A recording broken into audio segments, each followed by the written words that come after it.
Hey there, baseball fans. My name's Mitch Gatzke. This is Ducks on the Pod, episode number 9. I've got a lot on my mind, so let's not waste any time. Here's this week's starting line. Leading off this week, the month of April is over, and that means I can hand out my first Hitter and Pitcher of the Month awards. One of them is a no-brainer. The other guy you're probably not expecting to hear. Stay tuned to see which one is which. In the all-important second spot, voting for the 2017 All-Star Game is underway. We'll walk through the entire thing, each league, each position, find out which guys I think are All-Star Game worthy. Batting third, there are 3 teams in baseball under 500, and they failed to win 10 games in the first month of the season. It's still early, but the Giants, Blue Jays, and Royals are all in trouble. Join me as I try to figure out just what's wrong with those 3 teams. And cleaning up this week, the NL actually outslugged the American League in the opening month of the season. What's that all about? We'll get into it. And now it's time for my good friend Ham Porter to kick us off. April is over, and baseball fans, we are officially 1/6 of the way through the baseball season. I've got 2 guys that I want to highlight, 1 hitter, 1 pitcher. And the first one, a guy you're probably expecting to hear, Bryce Harper, right fielder, Washington Nationals. He set an all-time record for runs scored in April, and I'll just throw the numbers at you. 391, 509, 772, 8 doubles, 9 homers, 26 RBI. He struck out 20 times but drew 22 walks to offset them, and his 5 intentional walks are tops in the game. Most importantly, he's making the rest of the Nats lineup a whole lot better. Harper, Ryan Zimmerman, and Daniel Murphy all finished April with more RBI than anyone else in the game. That's right, Washington has the top 3 RBI men in baseball as we sit right now. And sure, the 23-run explosion last Sunday helps, but still, that's quite an amazing feat for 3 guys on one team to pull off. Harper's actually off to a better start than he was in his MVP season of 2015. Then again, you could have said the same thing about him this time last year. The key to that MVP campaign was a mammoth month of May in which Harper stroked 13 long balls and drove in 28. And I'm ready to believe that it was nagging injuries that held Harper back last season, and I'm definitely ready to watch him prove it as the weather warms up. I shouldn't have to tell you, but keep your eye on Bryce Harper in the month of May. And now let's move over to the guy you're probably not expecting to hear right now, Cody Allen, the closer of the Cleveland Indians. He started this year right where he left off last year. He's got 10 appearances so far this season, 10 innings pitched. He's surrendered 10 hits, and opponents are hitting .256 against him right now. But that will go down, and he's only given up 1 earned run out of all those hits. He's walked just 1 and struck out 20 hitters in 10 innings. That's just asinine to even think about striking out 18 guys per 9 in 1 month. Allen has 5 clean innings, and 1 was actually a 4-out save against the Astros. And basically half the time he comes in, that's it. Nothing happens, pack it up, start the bus. The game is over because he just locks it down. The Tribe have won 8 of the 10 games he's appeared in. And while everyone focuses on Andrew Miller and his overall nastiness, Cody Allen will go on quietly being one of the best closers around. He had a terrific April. Looking for him to continue that into May. Keep your eye on him now that you know. All right, baseball fans, so All-Star voting is underway, and as you may have guessed, I'm not one of these homers who floods the ballot box with votes for undeserving players the way Kansas City Royals fans did a couple of years back. In fact, I don't think I've even participated in All-Star voting for the past few years. I think I was holding out hope that if I and millions of others stopped voting, then Major League Baseball would simply do away with this silliness. I mean, really, this is almost as blatant a popularity contest as high school class president elections. We all know who's going to win. Still, we go through the traditional charade. This year, though, Ducks on the Pod is going to lead the charge in bringing back the credibility, the legitimacy of All-Star Game voting. Yes, this summer I'll be filling out a ballot based on merit alone. Imagine that. And in the spirit of last week's NFL draft and all of the mock drafts that lead up to it, I'll be updating my All-Star Game ballot weekly. Doing so will allow me to waffle a bit on my picks and spread the love to the many deserving players in both leagues. So, keeping in mind that this is but the first of many, here is the Ducks on the Pod 2017 All-Star Game ballot version 1.0. We'll go position by position, starting always with the American League, just to help you follow along. And speaking of follow along, should have mentioned this before. Follow along with this show at fourlights.fm/ducks/9. Thank you. Now, first base in the American League, there's not a whole lot to choose from here. There's not a single one who really jumps off the page at you because a lot of guys haven't hit. Chris Davis, Eric Hosmer, Joe Mauer, Mike Napoli, Carlos Santana. Honestly, the top three choices here are Yonder Alonso, Yuli Gurriel, and Mitch Moreland. And I'll go with Moreland. He leads all of baseball with 12 doubles, and he's been a reliable player for the Bo Sox during a bit of a tricky month as they deal with flu sickness and some injuries, some in and outs, a lot of what have yous. But that production from Moreland, good enough for me as it stands right now. Now in the National League, we have the exact opposite situation because at first glance, I see seven National League first basemen deserving of an All-Star Game appearance at this point. Freddie Freeman is, as usual, doing almost all of the heavy lifting for the Braves. Paul Goldschmidt is doing Paul Goldschmidt things, and he's swiped 7 bases already. Will Myers hit for the cycle and is carrying the Padres by himself. Anthony Rizzo's got good numbers despite a bit of a low average. Eric Thames is tied for the most home runs in baseball and is the best story we've had in quite a while. Joey Votto has seen a dip in average, but a corresponding increase in power. And then there's Ryan Zimmerman, who's in a whole nother class of his own right now, following the monster month that he enjoyed in April.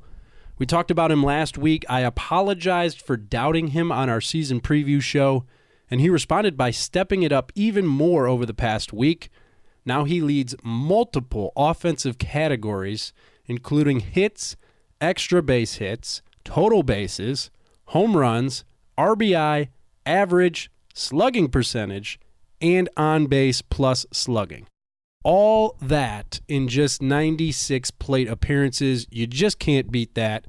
Let's flip over to second base now, and it's a 3-way race in the AL between Jose Altuve, Starlin Castro, and Jonathan Scope. I feel like I have to go with Castro because he's so slept on nowadays. Ever since he was dealt to the Yankees, everyone seems to have just forgotten about him. We're used to seeing older guys go to New York to end their career. We're not used to seeing 26-year-old 3-time All-Stars being discarded as they enter their prime. And that's exactly what happened with Castro. This Addison Russell guy comes along, and all of a sudden the Cubs don't need Castro anymore. Props to the Yankees for scooping him up cheap. And Castro has had a bit of an up-and-down career, and at this point I don't expect him to be much more than he was last year. 270 hitter with 21 bombs and 70 driven in. Right now, though, he's much more than that. Good for him, good for the Yanks, good for baseball. Let's get Starlin Castro to Miami. In the National League, no disrespect to any of the others, but right now, Daniel Murphy is clearly the only logical choice to play second base for the National League, and there's really nothing more to say about it. So let's head on over to shortstop, and I'm declaring it right now, though many already have. We are officially entering a new golden age of shortstops, the true golden age. That's going to make Jeter, A-Rod, and Nomar look like small potatoes. There are just too many names to even list them all. Suffice to say, I would take 15 of the 30 players listed on the ballot in a heartbeat. Literally. half of the league's shortstops could play on my team without me thinking twice about whether or not I've got the right guy. In the American League, we could talk about Elvis Andrus showing more pop while maintaining his speed. We could talk about Xander Bogaerts showing less pop but still making lots of contact. We could talk about Gene Segura sliding seamlessly over to the AL. We could even talk about Andrelton Simmons looking like a much better hitter than he ever has while remaining the slickest fielder around. But when it comes down to it, the American League's starting shortstop job belongs to Francisco Lindor until further notice. Now, the shortstop position in the National League is changing the game of baseball as we know it. Again, too many guys to list them all thoroughly, unfortunately. The Cliff Notes version is, after a month of play, Trey Turner and Corey Seager have risen to the top of the crop. Surprise, surprise. And in the non-sarcastic surprise department, Chris Owings has elevated his game in a major way. He's a big reason why the D-backs have been scoring so many runs early on, and his numbers stack up with those of Seager and Turner so far, so I'm voting Owings while I can, with an expectation that his numbers will begin to regress to the mean, and either Seager or Turner will eventually take over. Let's head over to third base. It looks like something has finally clicked for Miguel Sano. I remember mentioning at some point earlier this season that if he can cut down on the strikeouts, Sano will become one of the most feared hitters in the AL. Well, he's striking out just as much, even a bit more than usual, and still taking a giant leap forward. His AL ranks, he's tied for third in homers with 7. He's first in RBI with 25. Tied for second in on base with Mike Trout. He's third in slugging and third in OPS. Not to mention he's tied for first in walks with 18 and on pace to double his walk total from last year. That's nuts, and it also helps balance out the fact that he's K'd 32 times already. It's very strange to see a hitter increase both his walk and strikeout rates simultaneously. But it's obviously been working for Sano thus far, and the improved plate discipline, if you can truly call it that, has opened up his game. He's getting more pitches to hit, and he is not missing them.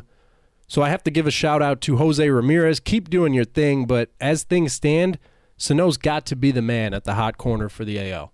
Nolan Arenado, Chris Bryant, and Justin Turner are your conventional picks for the National League's third base spot, but I'm going to go off the board a bit because there are a lot of other worthy recipients we wouldn't have anticipated, such as David Freese, who's done an admirable job filling in for the Pirates. You could say the same thing about the Cardinals' Jed Jerko.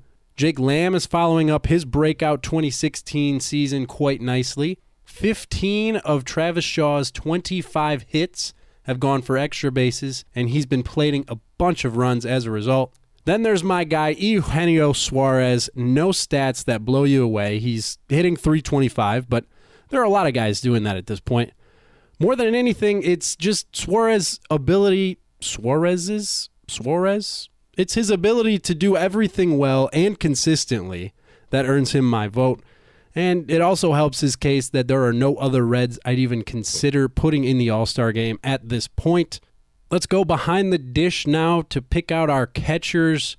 It's Salvador Perez, and it's not even close in the American League. Thank goodness his injury in the World Baseball Classic wasn't more serious. Let's just move along. In the National League, honorable mentions need to be issued to Matt Wieters, JT Realmuto, and the Brewers' Jet Bandy, who slugged 4 dingers in just 49 ABs. But this position belongs to Buster Posey, and that's just the way it is. The designated hitter in the American League, obviously, it's got to be Nelson Cruz. His numbers are head and shoulders above everyone else's at the position, and he's been keeping the M's afloat with all the struggles that they've been going through this season. He was snubbed from the All-Star team last year, so let's make sure the same thing doesn't happen again this summer. We're out in the outfield now where things get tough. Got to pick 3 guys here. And actually, I'm going to make it even tougher by picking a left, center, and right fielder as opposed to just 3 outfielders.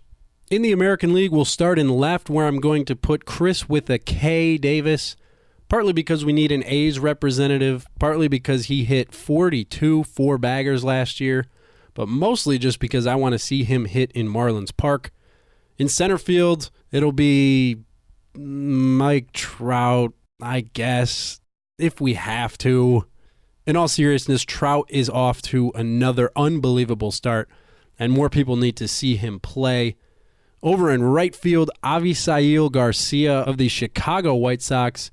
He started off scorching hot, faltered a bit, then got hot again. He finished April with the 5th highest qualifying average in baseball, and he's been the Chi Sox best hitter. So let's send him to his first All-Star game. Over in the National League now, my left fielder is going to be a guy I have on my fantasy team. Shame. No, I won't be ashamed because Matt Kemp has been tearing the cover off the ball when in the lineup. Even though he was out for a couple of weeks, his production stacks up with just about anyone else you'd want in this spot. Now we just pray for him to stay healthy. In center, it's another one of my fantasy team guys, actually. Shame. Again, no shame, because the fact is there isn't a National League center fielder doing more than A.J. Pollock is right now. He's getting on base, stealing a ton. He and Billy Hamilton were tied at 10 for the April lead, and he's coming around to score a lot. Even all-star teams need table setters. A.J. Pollock is one of the best in the biz right now. Speaking of the best in the biz, it's hard to go against Bryce Harper. He's got to be the right fielder. The dude isn't fully human, I'm convinced at this point. And that's it.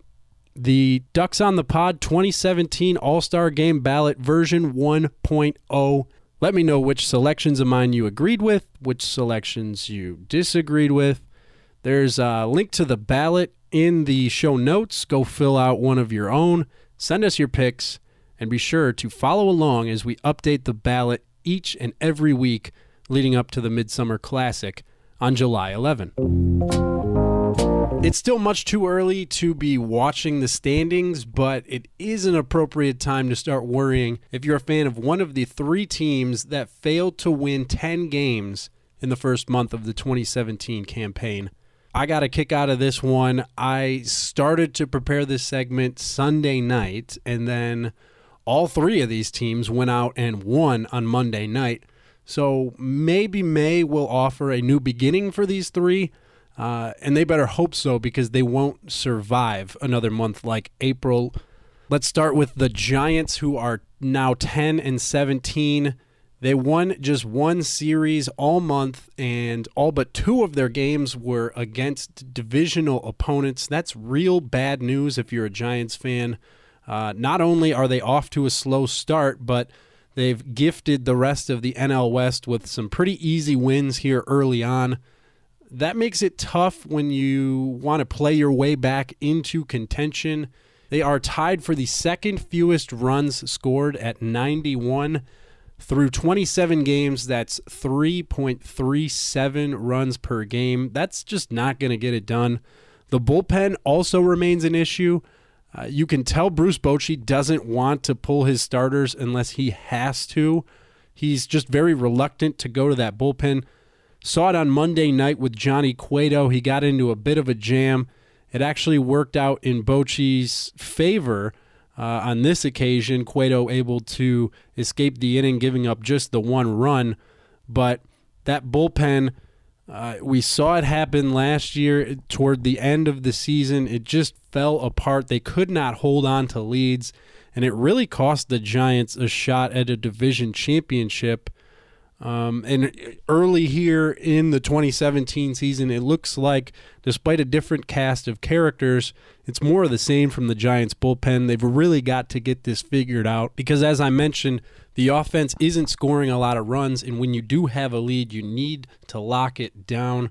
Speaking of being unable to lock it down, the Blue Jays at 9-17 have blown 8 saves already. That is despicable.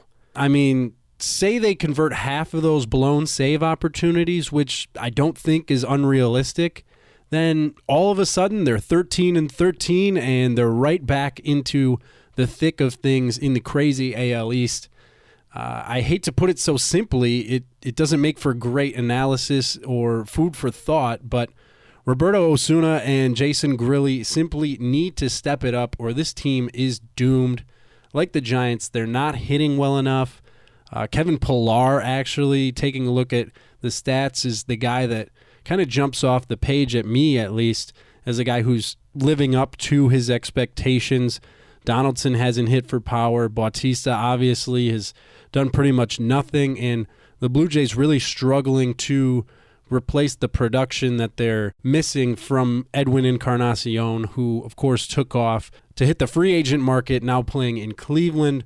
The Blue Jays, they're not going to be able to get a slugger to make up for him at this point, so really it comes down to that bullpen and just getting more from Osuna and Grilli, who have been good and are expected to be a lot better than they have been so far this season. The third team that is drastically underachieving so far are the Kansas City Royals. They are 8-16 now. They've lost 10 of their last 12, including 9 straight before Monday night's win. The other win came against the Giants, actually. But 0-5 versus the Twins, 0-3 versus the White Sox for the Royals. And I mentioned the Giants are tied for the second fewest runs scored at 91. The Royals have the fewest by far. They've scored only 69 runs in 24 games played.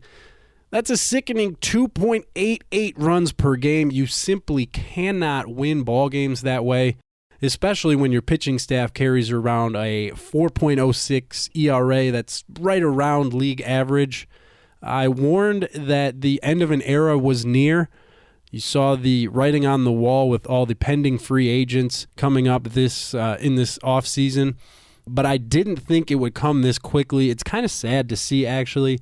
I really did enjoy watching this team the past 2-3 years, just the way that they play the game, the young guys that they had, the core that came up together and really was having a lot of fun. All of a sudden winning all these games for a team and a franchise that hadn't been good in such a long time. So it is sad to see it go south so quick. But the good news is a lot of these players now will hopefully be traded to teams who are contending. So, if you're a fan of the players, at least there is some silver lining to go here for the Royals' poor start. In summary, these three teams really need to score more runs and limit the damage done in the late innings. I mean, that's the way the game is played now. You work your way into the opponent's bullpen, and basically whichever bullpen comes out more unscathed, that's generally going to be the winner of the game. These three teams not doing a very good job of that at all. And like I said, if they don't turn it around in May, things could be over quickly in San Francisco, Toronto, and Kansas City. Stay tuned. Last thing before I get out of here this week, I did want to mention something that I came across earlier this week that I find fascinating. The National League is actually out-slugging the American League through the month of April. A slugging percentage, total bases, divided by the number of at-bats. And you got to remember, the National League uses pitchers instead of a DH. There's been a lot of talk around baseball about possible changes to that rule. Should they get rid of the DH altogether? Should they adopt the DH rule in the National League? I kind of just like things the way they are. I think it's cool that there's a difference between each league. I don't know what the big stink is about having that discrepancy in between the different leagues, but there are a lot of people who would like to see the DH in the National League. So here is my rebuttal to that. There's a good piece on MLB.com from Anthony Castrovintz. It's where I found this gold nugget of a stat here.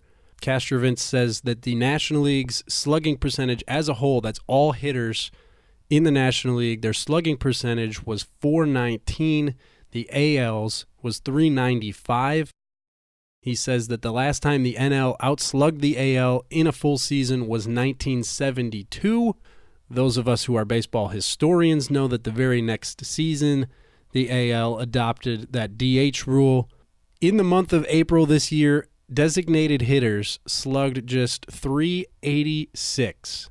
That is atrocious. And basically, it's interesting because you would think, oh, there's a guy who is on the roster just to hit. He doesn't play the field. He doesn't necessarily run the bases very well. He is just there to slug the ball, and they're not doing it. I talked about Nelson Cruz being really the only choice available for the All-Star Game vote in the American League, and these are the stats that bear it out. None of the DHs around the AL, except for Cruz, are hitting the ball with any sort of authority. In fact, you're seeing a lot more National League pitchers who are putting up some better power numbers. So it's just something to note, something to keep your eye on as we go forward. Castrovince also says that there's only 3 full seasons on the books in which the DHs in the American League have slugged lower than that 386 mark. That would be 1981, 1974, and 1976. So basically, once they adopted this thing, it took a few years, took about a decade for everybody to adjust to it and for hitters to actually start hitting the ball with some power. And it's just puzzling to see this at a time when we're seeing guys hit the ball out of the ballpark at historic rates. Just a little bit higher up in that article is the number 1.17. That is home runs per game. It's just a tick above the rate of 1.16 from last year. And Castrovince says we fell just 83 homers shy of the all-time record last year. And the April output is an indication that that record could fall this season. But at some point, you'd expect to see these DHs start to warm up, start to heat up, and actually hit the ball. If they don't, and this continues, I'll be interested to see what the numbers look like in a month, and if they start to correct each other, or if this is something that we're just going to have to get used to for the season. That maybe this group of American League DHs isn't as good as we're used to. We know there have been some shakeups with some roster moves in the past year or so. And maybe National League pitchers are just getting better at hitting. That's another possibility. So something to keep your eye on, just something I wanted to throw out there. I found pretty interesting looking at the nitty-gritty numbers, diving deep inside some of the differences between the two leagues, because I really have heard a lot of people calling for the DH in the National League. This data suggests, however, maybe that's not such a good idea. All right, baseball fans, that's it for me, Mitch Gatzke, and this, the 9th episode of Ducks on the Pod. As always, thanks so much for joining us today. Please remember, follow us on Twitter at Ducks on the Pod. Like the Facebook page, rate and review, subscribe to the show, spread the word with any of your baseball friends. And until next week, remember the 3 keeps of baseball. Keep your glove on the dirt, your bat off your shoulder, and always keep your eye on the ball.